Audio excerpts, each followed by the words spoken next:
From Jeddah. ஜெத்தாவில் வந்து ஒரு place இருக்குது. இங்கே வந்து ஆஃபீஸில் இல்லைன்னா கூட ஆஃபீஸ் மாதிரி ஒரு செட்டப் இருக்குது. எப்படின்னா வந்து வெளியேருந்து வரவங்க ஆஃபீஸ் இல்லைன்னா இங்கே வந்து ஆஃபீஸ் மாதிரி பிளேஸ் எடுத்துகிட்டு இங்கே வந்து ஸ்டே பண்ணிவிட்டு அவங்க வேலையை பார்ப்பாங்க. கிளைண்ட் மீட்டிங் எல்லாமே இருக்குது. இங்கே ஆஃபீஸ் செட்டப் இருக்குது. பக்கத்தில் வந்து ரெஸ்டாரண்ட்ஸ் இருக்குது.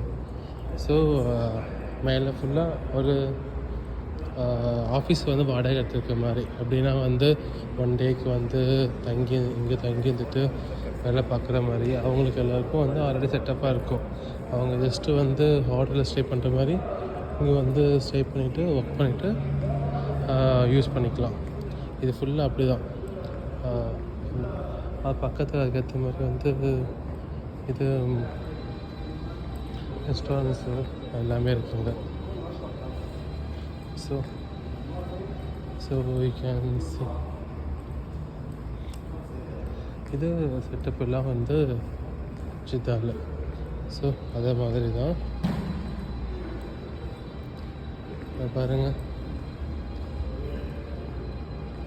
பேசிக்கலி இது வந்து ஃப்ரெண்ட்ஸ் மீட் பண்ணுறது மாதிரி இருக்கலாம். அப்புறம்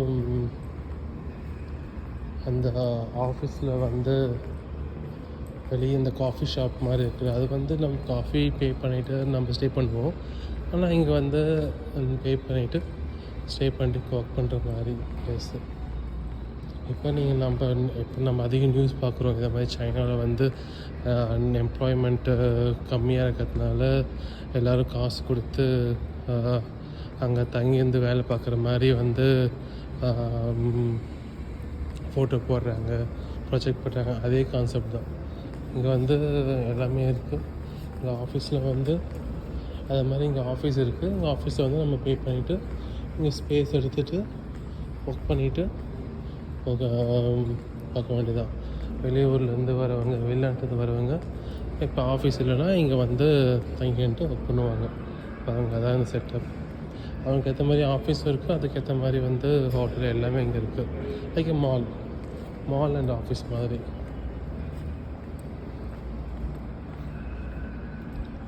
நல்லா இருக்குல்ல? நைஸ்.